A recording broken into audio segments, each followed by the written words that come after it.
Well, thank you everyone for joining us on the Miller Insight Series online. In case you don't know, Miller is a family of brands, and you can see all the brands in front of you. All these brands design and manufacture products for places where people live, learn, get healed, and where they work. And work is the focus of today's talk.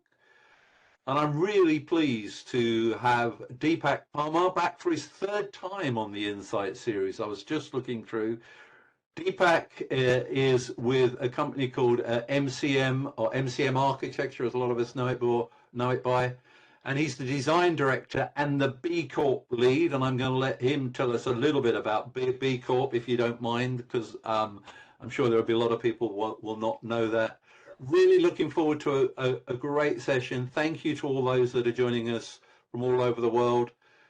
Do use the chat box as we go along, and I'll put those questions to Deepak at the end. Deepak, it's all over to you. Thank you for joining us. Wonderful. Thanks, Mark, for inviting me back to the Insights series. And hi to everyone on the call. I hope you're all doing well. So as Mark introduced there, my name's Deepak Parmar. I'm a design director at MCM. We're a creative consultancy based in London, and we specialise in global workplace environments. As Mark also mentioned, I'm our B Corp lead. So we are a certified B Corp. For those that don't know what that is, it is one of the high standards for ethical and sustainable business practices. I'll talk a little bit about B Corp further in the talk, so I won't give you too much detail just yet. But outside of my role, I also spend time researching into power structures, and in particular, what enables them and who they serve. Now, the last time, if memory serves me correctly, I was on the Insight series. It was about halfway through 2021. But today I'm not here just to speak. I'm here to share a personal journey with you and give you some insights into the thoughts and questions that have haunted me since the pandemic. So apologies in advance if you've blocked that period out of your mind. I won't dwell on it, I promise. But I think we can all agree it was a moment when everything stopped. It felt like after years of endlessly running on a treadmill, someone had pulled the plug. And it's about this time that I started to ask a simple question about the numerous layers of society. And that question was, why? Why do certain people make important decisions while others stand by silently? Why do certain people seem to benefit where others maybe fade away? Why is there this kind of sense of unease that's always lingering in the pit of my stomach about the way things are? And I think critically, why aren't more of us challenging the status quo? So today we're going to explore some of these whys, and we're going to do it through the medium stories, not the fairy tale of our childhood, but the narratives that not only define us, but often also confine us. So I'm going to start by taking you back. This is me. I come from a working class immigrant family. Both my parents owned a small business, and they worked grueling 16-hour days. And they believed in a narrative that hard work would lead to a comfortable life. And I also grew up believing exactly the same thing, that if I got a degree, if I got a stable job, if I worked hard, the result would be that I would own my own home and I'd have a comfortable life, hopefully by the age of 30. But in reality, it turned out to be something quite different. At 30, I was drowning in student debt. I was struggling on my meagre designer salary, which would barely cover the ever increasing London rent. And I was working every available hour of the day. And suddenly that narrative from my childhood felt like a mirage. And this life that I'd long been promised felt, frankly, unattainable. So despite doing everything right, I was obviously doing something wrong. So I started to kind of question how many of us are dictated to by these narratives that maybe were never feasible for a large part of society, and were we in fact told a lie? You know, are the very systems that we live within built to contradict the narratives that they promote? Now, some of you might resonate with this dissonance between stories that you were told and the reality that you live in. So I want to pose this to you. Do you believe that the majority of narratives are still serving us? Or do you believe that we're serving them? Now, stories aren't the villain here. They're as old as humanity itself, and they have been essential for helping to preserve knowledge and to help ancient tribes to survive. In history, they were a way for us to hand down information about food or shelter, and they've always been a way to distinguish between right and wrong. And they were, and remain to this day, a way to preserve our cultural heritage. They are indeed the threads that connect us to our past and to each other.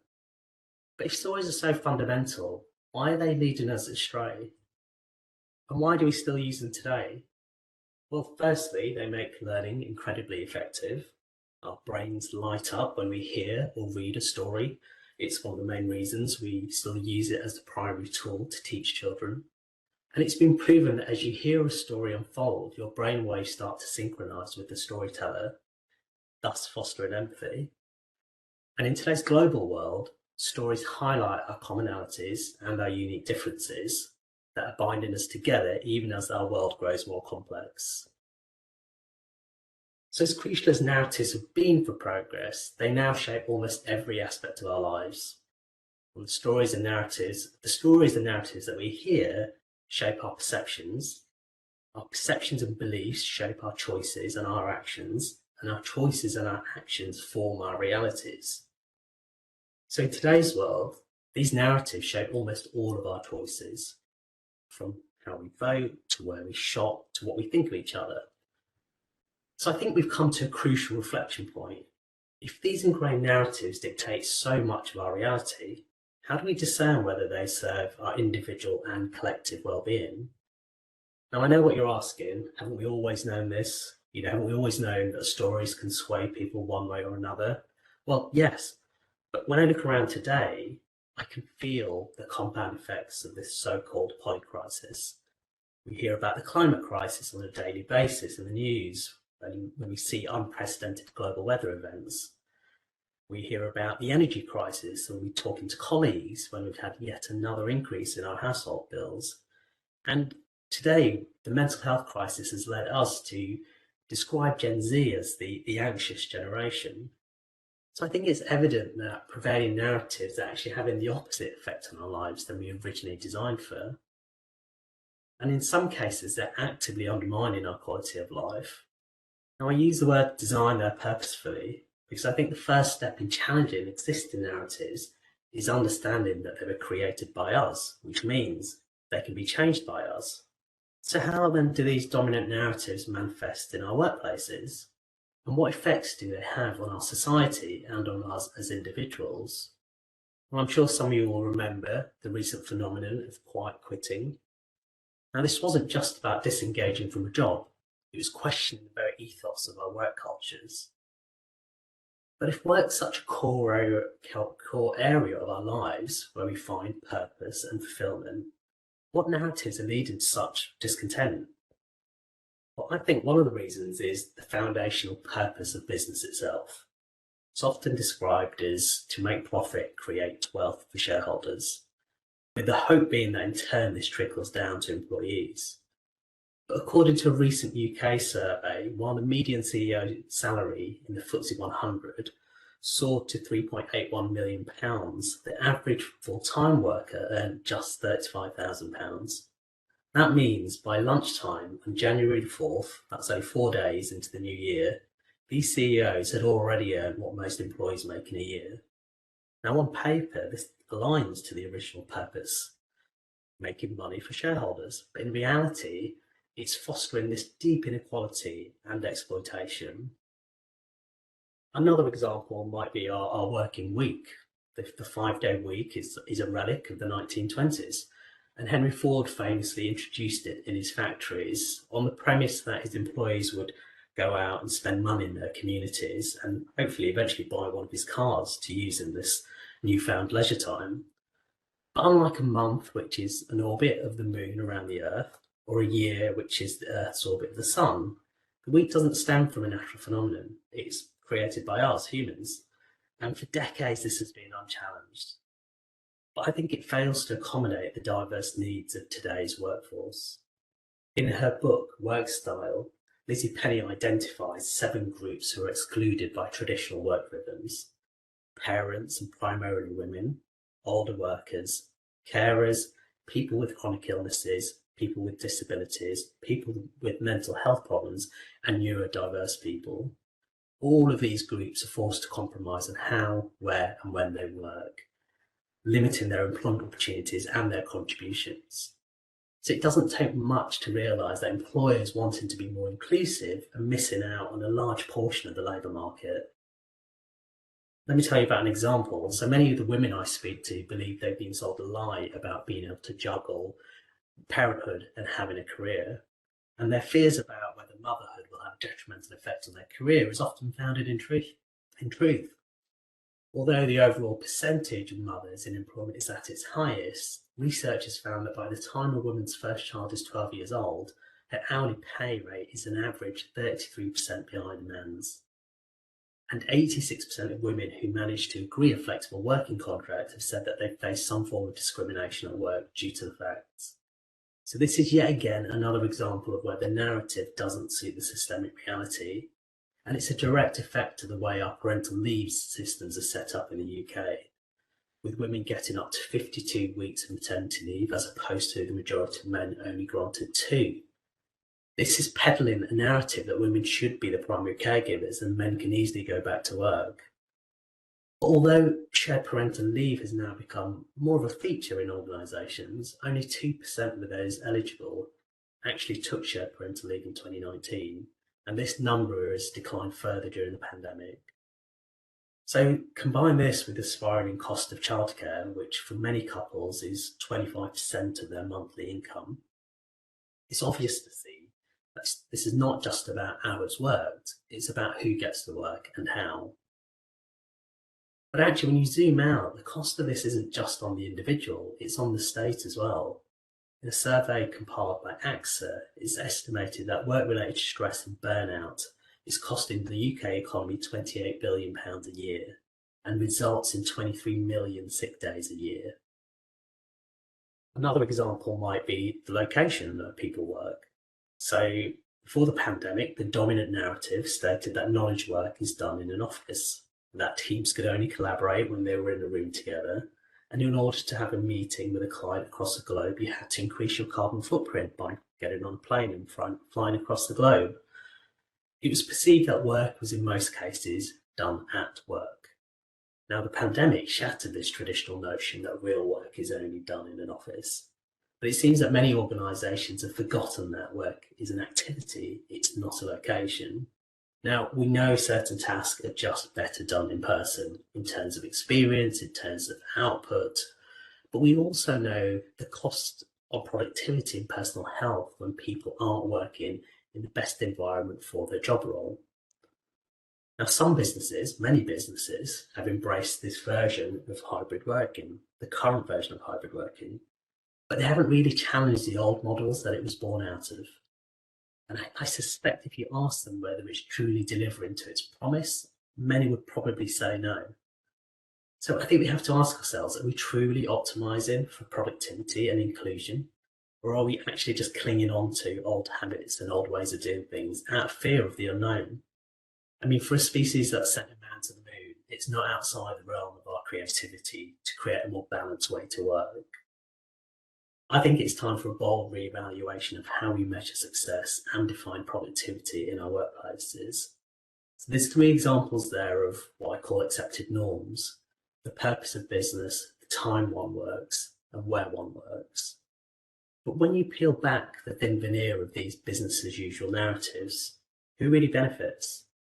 With record numbers of employees suffering from burnout, and the average time spent as a family in the UK in a typical week, a shocking 1 hour a day, and a huge inequality of pay, surely someone's reaping the benefits. Otherwise, why do we all play along? Well, I have read some reports stating that as a species, we're cognitively lazy, that it's much easier to accept what's given to us and believe our current realities rather than try and imagine a new one. But I think there's something bigger at play here.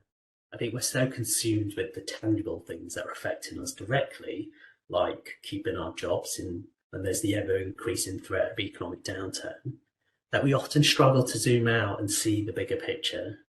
And I think this is especially evident when our perception is that we don't actually feel empowered to make change. For many people, we have this sense of unreality. We can see the flaws in the system, but we feel like an outsider if we try to voice or act on this feeling. Now, some might look to the media to understand what the general sentiment is of our society, and we get told that the narratives we're living are correct and we should continue to go along with them.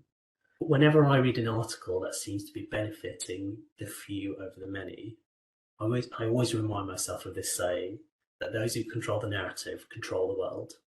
If you're constantly told that the only way to succeed is to climb the ladder and work harder than everyone else, that the only way you'll ever achieve balance is by earning as much money as possible and then retiring, and that the only way to lead is through dominating decisions, then that's the story you'll continue to live by.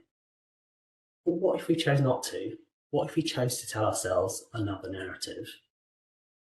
There's some amazing examples of people and movements that are choosing to buck the trend.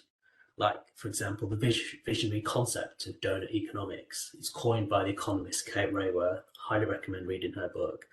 Now, this model challenges the relentless pursuit of economic growth. But as we're now seeing, this has come with quite a severe cost. As Kate's work proposes a radical new idea, one where we can still thrive economically, still meet our basic standards of living, but without overshooting the Earth's natural boundaries. Imagine that, an economy that serves everyone, without consuming the foundations it actually stands on. I don't think this is just an alternative narrative. I think it's going to soon become a necessary revolution. Another option might be the B Corp movement, which I mentioned earlier, something very close to my heart. The movement is rewriting the story of business success. It's offering an alternative to shareholder dominance and our short-term mindsets. They want to write a new chapter, one where companies are judged not only by their profits, but by their impact on people and the planet. And this triple bottom line, profit, people and planet, philosophy champions a regenerative future where businesses will lead as a force for good. They're putting out this call to action for all businesses to measure success by more than just financial gains and consider the health of our communities and the integrity of our environment as indicators of real prosperity. Or you've probably seen the growing momentum around the 4-day work week. Now, this isn't just about working less, it's about working smarter. And it aims to provide better balance for individuals with less money spent on childcare and less commuting time. It's even promising a reduced impact on the environment as a result. Now, this model challenges the centuries-old convention that more hours equal more productivity. And instead, it's suggesting that reduced hours could actually lead to more balanced lives, it could lead to less stress, and it could even lead to greater efficiency. Beyond just the extra day off, it's about reimagining our work-life balance to enhance creativity, to enhance productivity, and to enhance our well-being. So they're using this opportunity to question what the true cost of business as usual is, and explore how we might all benefit when we actually value quality over quantity. Now, of course, the counter-argument for this comes from those traditional leaders who've typically got to where they are because they've worked longer hours than everyone else. And they always have this mindset that surely everyone else should do the same. I'm sure we have one in every office. But this small percentage of people who benefited from the 9 to 5 fail to recognise the inequity in care duties. And this is the cause many people simply can't work longer hours.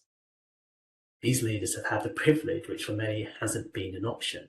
And it's any wonder there's an imbalance between male and female leaders, with many aspiring female leaders trying to juggle between financial strain, caring for their families, and being present for their teams.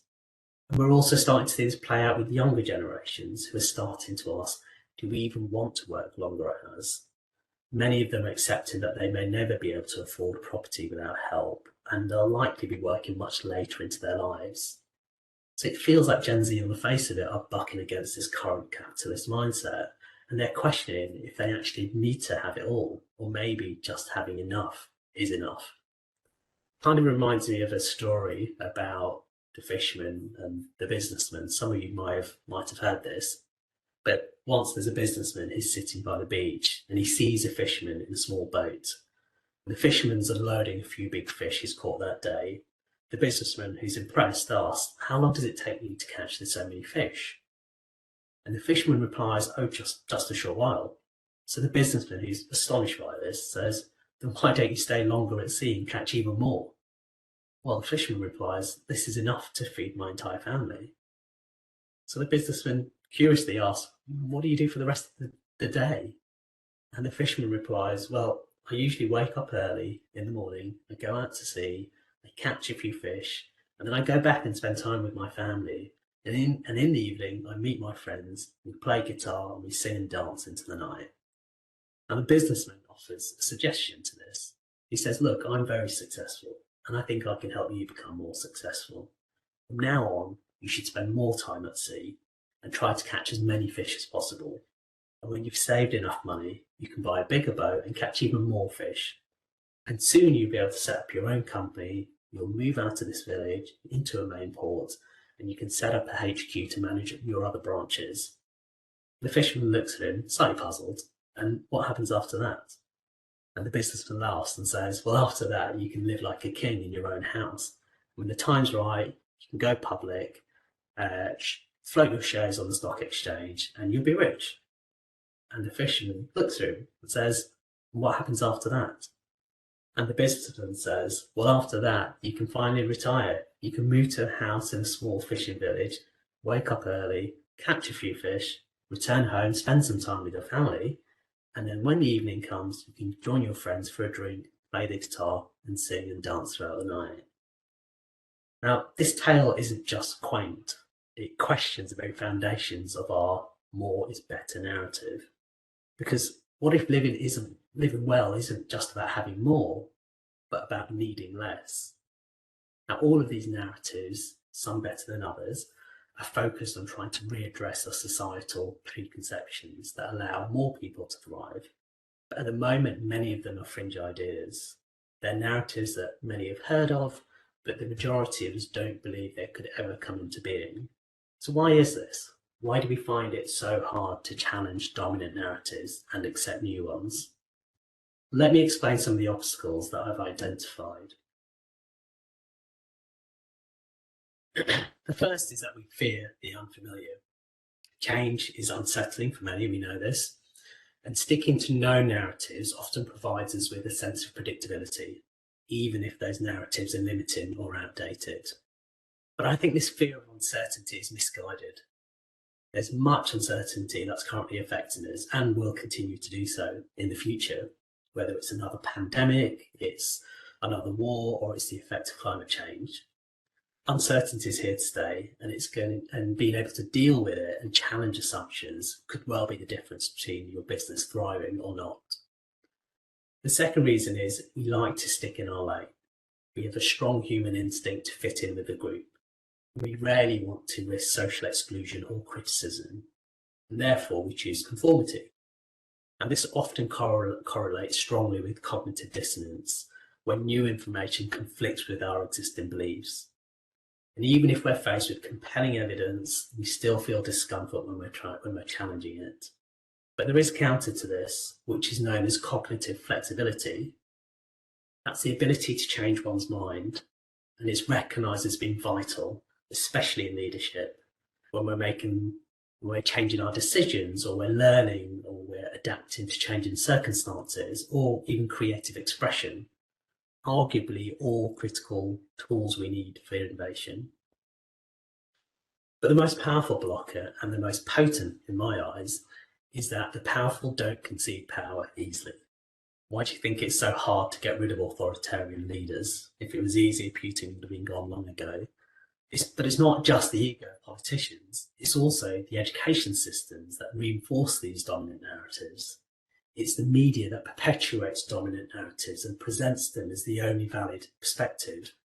And these systems and people that hold power spend a lot of time, money, and effort ensuring that these power dynamics remain unchallenged and penalise those who question them. An example of this power in play could be the COP conference. Last year at COP28, there were 2,456 oil and gas lobbyists at the conference. A conference that's supposed to be impartial. Now, when you're at a conference talking about changing a narrative that shifts us from energy sources that are threatening our very existence to ones that are cleaner and unlimited, what side of the fence do you think these invested parties sit on? And are we really sure that the right people are influencing decisions for our shared safety? So as we navigate these turbulent times, what change do we need to see if we're ever to break free from dominant narratives? Well, in their book, Citizens, John Alexander and Arian Conrad bring to light one of the biggest shifts in our human story, and one which may well be the answer to a more equitable future. They argue that throughout history, we as a species have lived through two primary stories. The first is the subject story, which many will recognise as the dominant story up until after the Second World War. This is a story which is grounded in hierarchy, where subjects looked up to their leaders for guidance and protection, and we all gave up our power and our responsibilities to those leaders. The second story is a consumer story. This came into dominance in the second half of the 20th century. Now, this story was grounded in individualism, and it was the belief that we're self-reliant and that we should be given all of the available choices. In this story, our leaders are salesmen, and they must pitch for the right to lead and provide for our wants. This is the dominant story we're living through now, where our role is to compete with each other to hoard more wealth and resources. In this story, we're alone and we're isolated. But there is a third story, one which is gaining ground along the fringes, and that's the citizen story. This story, we break free from seeking answers from others and we start to engage and make things happen for ourselves. We challenge this idea of hyper-individualism and we lean into the idea that at our core, it's human nature to want to positively shape society and communities. We stop seeking answers from those at the top and start taking action for ourselves to collectively decide what best serves us.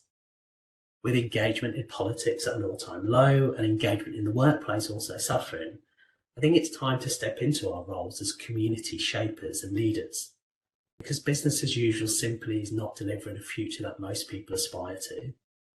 So why don't we use this opportunity to have more influence on our own lives and work towards a future that we can be proud of? There are already those pioneers in this field in the way that people are starting to choose to invest their money, in the rise of community projects and citizens' assemblies, in the increasing scrutiny of the brands that people buy from. This is the power of the citizen story, where each of us is both author and actor. And the more we champion initiatives like this, the more we can build towards a society that mirrors our collective values. For those of us that are leaders within businesses and institutions, how do we start to question and challenge the role of business and our models of leadership? How do we inspire and provide the platforms for those who need to be better citizens? And how do we facilitate open and frank conversations about those that we're leaving behind? Look, change is a process, it's not an event, but knowing when and how to introduce change is critical. In psychology, there are 5 stages of change. When people are in a pre-contemplative stage, they're going to be resistant because they're not considering change. The most powerful and crucial stages are contemplation and preparation, and this is a slow awakening. This is where we begin to question what we've been told, what we've probably believed all of our lives. It's that low, uneasy sense that something isn't sitting right anymore. And it's in these moments of reckoning that people need to be most welcomed and connected to new information and resources. And this is especially true for people who are changing their minds about views that are deeply entrenched. Because the personal cost is high when that changed mind might cost them work, their relationships, or their social capital. But change can be exhilarating when we navigate it together in the spirit of support and leaving a better legacy. And in order for us to craft this new and exciting world, we first need to understand what an alternative one might look like. For me, this often starts with creativity. In the climate debate, it's often discussed that there's a crisis of imagination, that we have all the resources and tools we need to reduce our global emissions, but we're failing to act. Because people struggle to move towards an action because they're unable to see and feel what an alternative future looks like. People won't run towards a blank canvas. They need an extra dose of inspiration to allow them to be brave enough to explore the countercultural argument. But as permanent as our ways of life appear to be, as permanent as our institutions and beliefs appear to be, they're not. And we can invent something else. There's literally no limits to the future we can realise. The only limit is our own courage and our own imagination. So the next time you're stood thinking that power's outside of your control, believe me, it's not. It's very much within your control. Because there's two types of narratives at play here. There's the ones that we've discussed today, the dominant narratives within society, but there's also the narratives that we tell ourselves that define our sense of self. Now, recognising the social narratives are often easier than recognising the ones that we tell ourselves. But the road to becoming a true citizen first starts with realising that you as an individual have power, much more than you think. If you're a leader, your traditional power lies in influence. As a leader, you can't outsource your responsibility. All of your actions have consequences. So you have to use your voice to enable change from the top. You have to advocate for a change in policy. You should encourage your customers to change purchasing habits, and you should lead the way in holding space for different conversations. Every leader should take the role of activist if they're serious about inspiring change. And if you're just starting out, your traditional power lies in curiosity, being able to question and challenge preconceptions, being able to put pressure on your employees to trial and test new approaches, because just doing things because that's always the way they've been done isn't a viable excuse anymore. But I would also argue that we should flip these traditional methods, that leadership should also be about making bold choices and being curious enough to rethink the usual. And no matter what level you're at in your career, you all have influence through your friendships, through your networks, through your voice. So as an individual, how do we change the story within ourselves to then change the stories that we conform to? And how do we inspire and empower those that we engage with to think differently and act more courageously? So why am I telling you all of this? Well, hopefully I've illustrated many of these counter-narratives that sit on the sidelines and the many factors at play to ensure that they stay there. But if we're ever going to challenge business as usual, then we need to first challenge the status quo. And in order to do that, we need social tipping points. I recently heard a theory about the way that movements get credibility. It's not about seeing it a lot of times, but it's who you see it from. So seeing something in your newsfeed 10 times might pique your interest, but if it comes up 10 times from 10 different people, then it's a little more interesting, and now it's also credible. And if it comes up 10 times by 10 different people who have 10 different professions, now it's something that you're willing to advocate for. And this is what gives movements credibility, when it's gained support from a lot of diverse people and not just a single niche. So we have two paths in front of us. One, which is to continue to believe that a few individuals and institutions will suddenly change the system and set a course for a new direction. Or the other path, the one that fills me with optimism, is one where we bring back to life the meaning of the word community and start to use our own agency again. Because movements happen in two stages. First, very slowly for a long period of time, and then suddenly and all at once. So my hope is that you will start to recognise these narratives in your own lives and the impact they're having on your actions, and that you'll speak to other people about them and discuss why things are the way they are, obviously in the spirit of understanding diverse perspectives. And when you're lying awake at night with the sense that things could and should be better in our workplaces, in our communities, in our world, I want you to ask yourself this: what's wrong with the current story? Who's benefiting from this narrative? More importantly, who's not benefiting from it? And is there an alternative narrative that we could live by?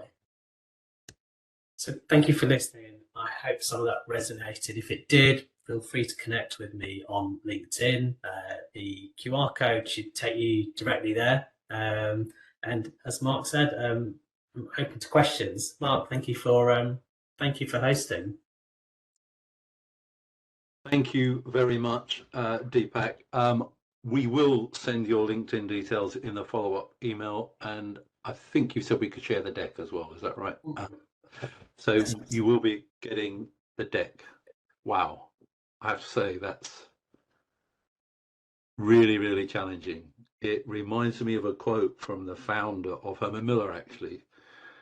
He said it, I'm not too sure whether it's happening, but he said that in the long run, businesses and business leaders should not be judged on their products or their profits, but on their impact on humanity. Absolutely. And I love that quote. He was a very, very, very religious man, and I'm not too sure that we've ever lived that out. Thank you very much. Wow. Lindsay, thank you for your observation, and I thought this was interesting. And not having kids myself, this doesn't affect me, but I wish the school system could be overhauled. Holidays are based around kids helping families with the harvest. With modern work patterns, it's an absolute nightmare. It's insane. But when you start to look into these very like traditional narratives, and you realize where they've stemmed from, and we don't live that life anymore. The world has moved on, and suddenly all of these kind of preconceptions are just so embedded in our psyche that we just don't question them enough. And I guess that's what I'd like people to take away is, always ask the question why. That is part of our job as humans, to be curious, to delve into the kind of unknown. And I think the future is going to require that kind of bravery and that courageousness to ask questions about why things have always been done the way they are, and what better solutions might look like. What do you say then, Deepak, to people who might say, you don't know what it's like in our country, or you don't know what it's like in our company? You work for a boutique company. It's relatively small, and it's easy for you to say, I work for a $3.5 billion company. How do I make a difference? 3.5 billion, yeah, but I don't work for that company. But you're right. Look, and I think this is why I started to touch on influence. I think influence is a huge thing, and I think every individual has influence, and I think people often underestimate the power that they have, and we're seeing this globally. Whether it's with youth movements, whether it's with strikes, we're seeing everywhere. People are starting to kind of understand that actually the power is in community, the power is in collective. And actually, once you start to talk to other people within your friendship groups, and also outside of your friendship groups, actually get those diverse views, talk to people who have got the opposite view to you, and understand the challenges they're facing. I think actually you start to realize that through having these conversations, you're influencing people. And if you can challenge yourself and others, then actually being able to do that, you'll always be able to have an impact, right? Regardless of where you are, even if it's within your community. I'm not saying that you will change the world by questioning something, but you should be able to have an impact in your community at the very least.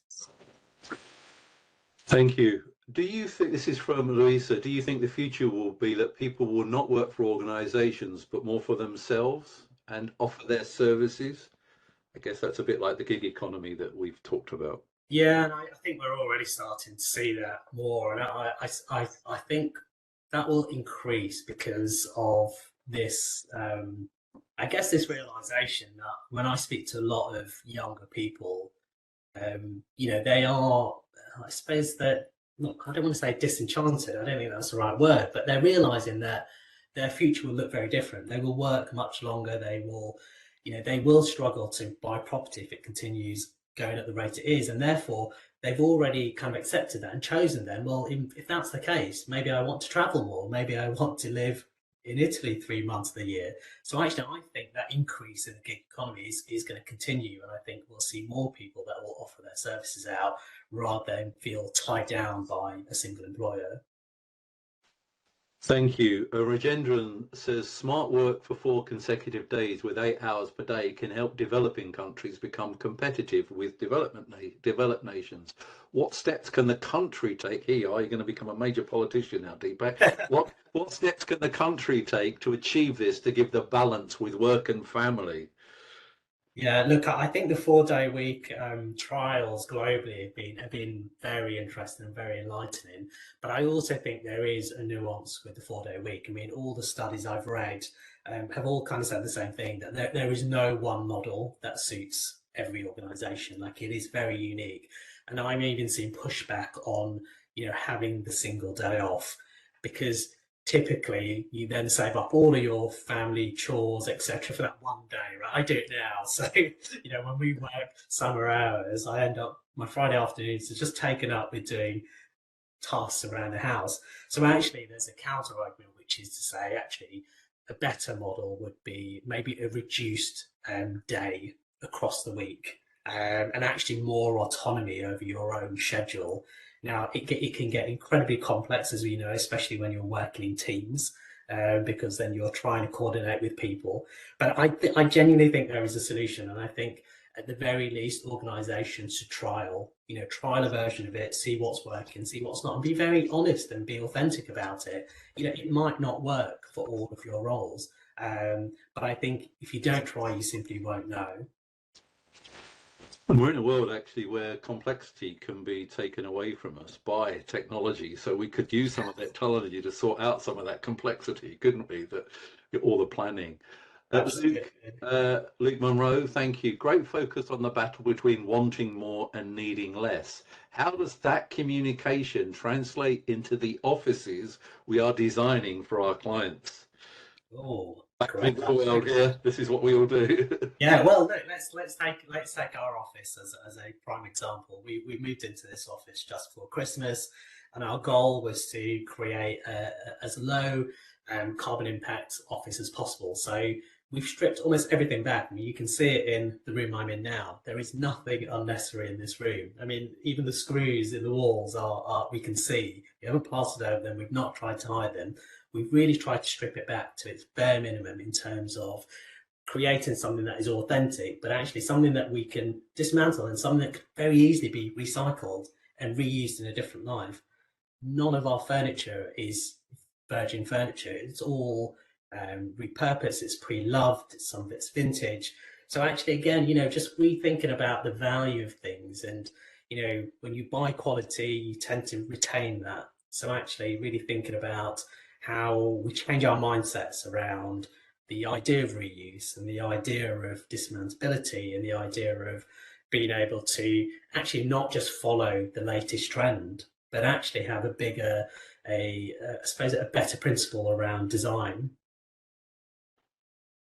Great, thank you. I've got a question for you. You did talk about measuring productivity and inclusion, and trying to, how do you measure that, and who decides what's productive and what's not productive?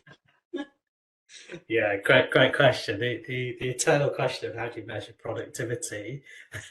Well, look, I think one thing is for certain, it can't purely be measured on profit, right? I don't think that is a good measure of productivity. Just like for many countries, the single measure of the GDP is flawed, because it comes at a cost. It comes at a human cost for many people, and you might be making a lot of money, but you're probably burning out all of your employees, and your churn rate is probably going through the roof. So I think we just need this more honest and holistic way of looking at how productivity is measured. But I don't think it's a single layer, Mark. I think it has to be perceived across various layers, and we've got to really look at the true cost of our perceived productivity. Yeah, thank you. Viana says, thank you. I loved your presentation. I agree the narrative definitely needs to change and become more inclusive, especially of mothers who need more help with returning to work, or those needing more flexibility at work. And that list, and that will be in the deck, but that list that you shared of those that are possibly excluded, really interesting. It's something that there's more focus on, but I'm not too sure every company is doing everything about it. They can. Yeah, I agree, and I think when you put it into kind of reality, it's a huge portion of society that just, you know, can't fit into this very static mold that we try to put people into. And actually, you know, this is why we need to challenge these narratives. It's why we need a more kind of flexible way of looking at things. Great, thank you. Thank you very much. I can't see any more questions. There will be a follow-up email with details, Deepak's details and the deck. And I'm sure we'll share a few links, maybe the books you mentioned as well. That kind of thing might be of use. In relation to some of the subjects that are covered, we do have speakers coming up. We have one on neurodiversity. Josh Artis from the Centric Lab is doing a talk. Our next talk is actually from Dr. Dan Wakelin, who suggests that maybe activity-based working is dead. So there we are. There's I love a bit of controversy as well. But do have a look at our website with our events, which I'll put in. Deepak, thank you very much for your time, and your thank yous or your applause comes in the form of thank yous in the chat box. Enjoy the rest of your day. Bye, Ron.